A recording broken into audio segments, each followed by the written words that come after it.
Dan kali ini gua ada cerita tentang gentayangan seorang wanita korban tertabrak kereta.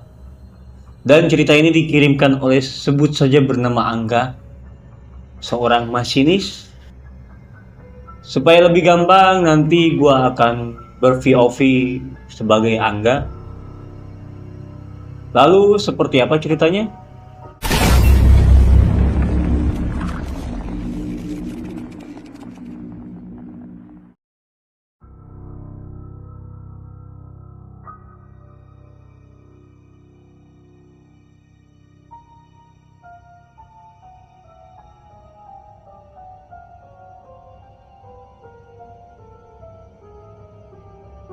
Assalamualaikum warahmatullahi wabarakatuh.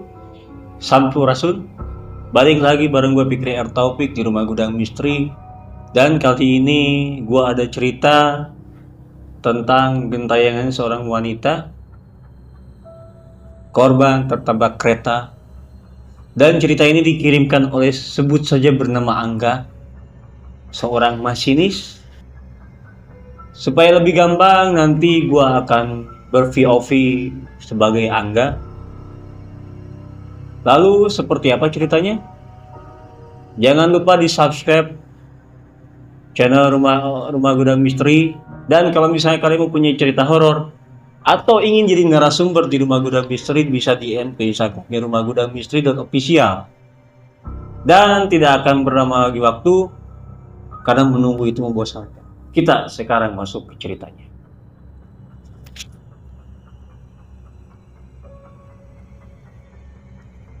Malam itu di stasiun Lempuyangan, hawa dingin menusuk tulang. Aku seorang masinis muda bernama Angga, sedang dalam perjalanan pulang setelah shift malam.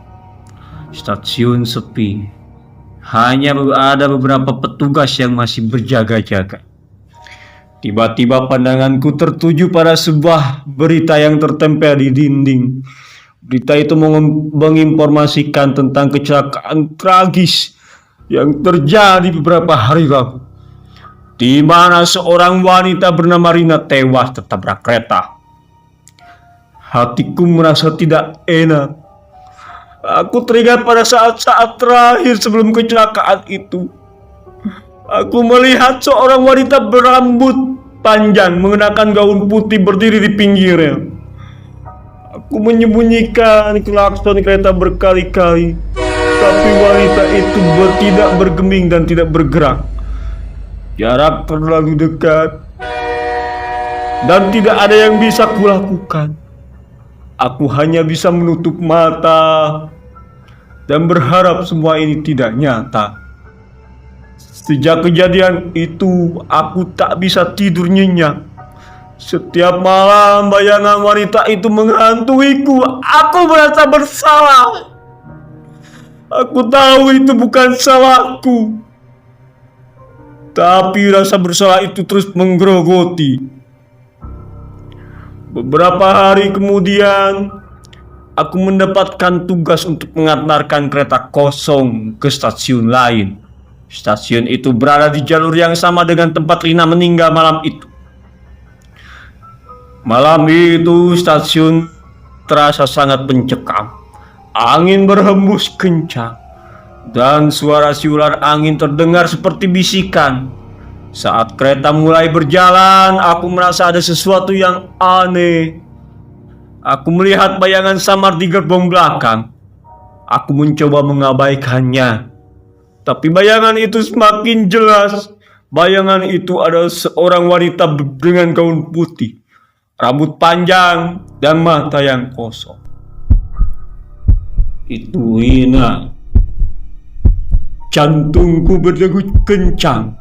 Aku mencoba menekan tombol darurat, tapi tanganku gemetar. Rina tidak terlihat marah atau sedih. Ia hanya menatapku dengan tatapan kosong. Ia seolah-olah ingin memberitahuku sesuatu. Aku merasa merinding. Aku tidak bisa mengendalikan ketakutanku. Aku memutuskan untuk memberanikan diri dan bertanya padanya. Apa yang kamu inginkan? Rina tidak menjawab. Tapi ia perlahan-lahan menuju ke arah rel kereta. Di sana, aku melihat sebuah kotak kecil yang tergeletak di samping rel. Kotak itu milik Rina, ya, milik Rina. Di dalamnya ada surat perpisahan untuk keluarganya. Aku tahu Rina tidak ingin menyalahkanku. Ia hanya ingin aku menyampaikan pesan terakhirnya. Ia ingin keluarganya tahu bahwa ia menyayangi mereka. Ia tidak ingin keluarganya berduka karena kepergiannya. Keesokan harinya, aku menyerahkan kotak itu kepada keluarga Rina. Mereka sangat terharu. Mereka berterima kasih kepadaku. Mereka bilang mereka sudah bisa menerima kepergian Rina. Sejak saat itu, aku tidak lagi dihantui oleh bayangan Rina ataupun hantunya Rina. Aku tahu ia sudah tenang di alamnya. Setiap kali aku melewati jalur kereta itu, aku selalu menyembunyikan klakson dan melambaikan tangan. Itu cara aku mengucapkan pesan dan salam terakhir. Oke teman-teman, segitu ceritanya. Dan kalian boleh percaya atau tidak, itu hak kalian. Seseram apapun pengalaman horor kita, akan lebih seram kalau kita tidak punya uang. Jangan lupa di subscribe channelnya Rumah Gudang Misteri. Dan terima kasih yang udah nonton. Assalamualaikum warahmatullahi wabarakatuh. Sampurasun.